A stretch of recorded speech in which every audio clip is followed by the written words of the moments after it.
সাহারাম শরীফে আমাদের মধ্যে উপস্থিত হয়েছেন আমাদের শ্রদ্ধেয় বড় ভাই মেজবান্ডার গাউসিয়া হক কমিটির কর্ণধার, পটিয়া কেয়ার ফাউন্ডেশনের চেয়ারম্যান, চট্টগ্রাম দক্ষিণ জেলা গণ অধিকার পরিষদের সভাপতি জনাব ডাক্তার আমদাদুল হাসান ভাই। উনি মেজবান্ডার গাউসিয়া হক কমিটির তত্ত্বাবধানে আছেন। ওনার মুখ থেকে দরবার সম্পর্কে কিছু কথা আলোচনা শোনার জন্য আমরা অনুরোধ করতেছি।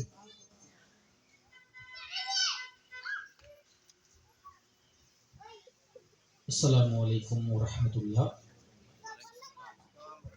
আউযু বিল্লাহি মিনাশ শাইতানির রাজীম। বিসমিল্লাহির রাহমানির রাহিম।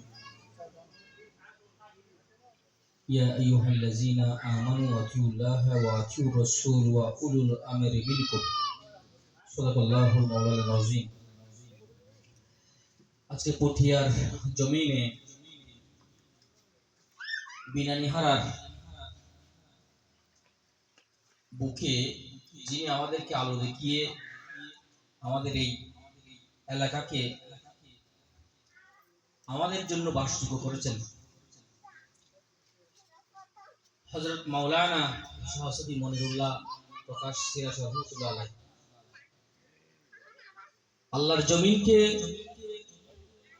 উর্বর করার জন্য আল্লাহ রাব্বুল আলামিন বিভিন্ন এলাকায়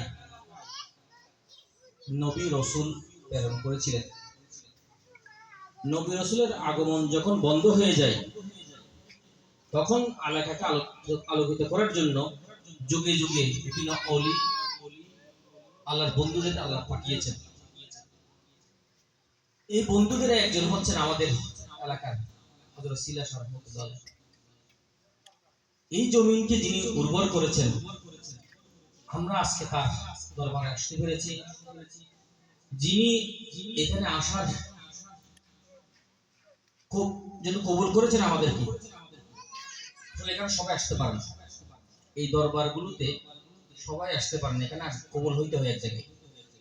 কবুল হইলে শুধুমাত্র এই সমস্ত দরবারে মানুষ আসতে পারে। আমাদেরকে যে আল্লাহ কবুল করেছেন, সিলা শাহ রহমাতুল্লাহ আলাইহি আমাদেরকে যে পছন্দ করেছেন, সেই জন্য আমরা আল্লাহ রাব্বুল আলামিনের দরবারে বলি আলহামদুলিল্লাহ। আলহামদুলিল্লাহ।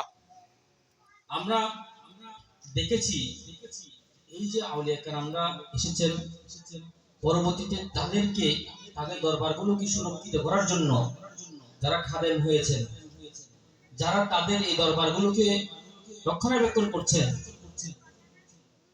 এদেরকেও আমাদেরকে অবশ্যই সম্মানের চোখে দেখতে হবে। আসলে এই যে যারা খেদমত করছেন এই দরবারগুলো, এরাও কিন্তু সবার পক্ষে সম্ভব না। এটাও এক জায়গায় কবুল হইতে হয়। ওনারা কবুল হয়েছেন বলেই দরবারগুলো খেদমত করতে পারছে। আমাদেরকে যারা খেদমত করছেন, এই দরবারগুলোতে আছেন, তাদেরকে সম্মানের চোখে দেখতে হবে, তাদের সেবা করতে হবে। তাদেরকে সমাজের বিভিন্ন জায়গায় কেউ যদি তাদেরকে অসম্মানিত করার চেষ্টা করে, আমরা যারা নবী অলি প্রেমিক তাদেরকে অবশ্যই তাদের সম্মান বজায় রাখার জন্য যেটা করা দরকার সেটা করতে হবে। কোন অলি বিদ্বেষী, কোন রসুল বিদ্বেষী যেন এলাকায় মাথা ছাড়া দিয়ে উঠতে না পারে, সেদিন আমাদেরকে প্রতিটা পদে পদে এই যে উরুস, ঈদে মিলাদুন নবী, আমাদের যে ইসলামা মাহফিল, এগুলো বারবার গৌসের যে কমিটির যেরকম গৌসিয়া হক কমিটির যে প্রোগ্রামগুলো, এগুলো সমাজের মধ্যে ছড়াই দিতে হবে। দেখেন যে আমরা যে দরবারকে আমরা আমাদের মাথার তাজ মনে করি, মেজবান্ডার দরবার শরীফ, সেই দরবারের একটি মূল কথা, যেটা আমার মনে হয় মানুষের জীবনের মূল থিম। আমরা যদি সেই থিমটা যদি হালাল খাও, নামাজ পড়ো, আল্লাহ জিকির করো, সব সমস্যা মিটে যাবে। সবার ভাগ্য কনকন হয়, সবার কদরে সবাই সবার প্রাপ্তি সবাই পাওনা বুঝিলেন, এটা একটু বুঝে দেন। দেখেন যে হালাল খাও যেটা বলছেন, যে বন্টন হয় আবার হচ্ছে নির্ধারণ হয় আর বন্টন হয়, যাহা এই জিনিসটা বন্টনের দায়িত্ব দিয়ে দিচ্ছে বিভিন্ন জায়গায়। এখানে শুধু বন্টন শুধু হয় মানে বিভিন্ন জায়গায় গিয়ে সেরকম না। এখানে বন্টনের দায়িত্ব আমাদের সরকার কর্তৃক যেমন বিভিন্ন জায়গায় বিভিন্ন লোককে সরকারি জিনিস দেওয়ার জন্য দায়িত্ব দিয়েছেন। প্রত্যেকটা এলাকায় এলাকায় আল্লাহ মনোনীত কিছু বান্দা আছেন, ওদেরকেও বন্টনের দায়িত্ব দিয়েছে। আমাদের এই এলাকায় যদি ওই বন্টনের ভাগিদার নিতে চায়, অবশ্যই শিলা স্যার রহমতুল্লাহ দরবার আসতে হবে। এটা আসতে হবে। এই যে হালাল খাও, নামাজ পড়ো, আল্লাহ জিকির করো, এই তিনটা জিনিস যদি মানুষের জীবনে যদি সে হালাল খেতে চায়, সে কখনো অন্যায় করতে পারবে না, সে কখনো সাদাবাজি করতে পারবে না।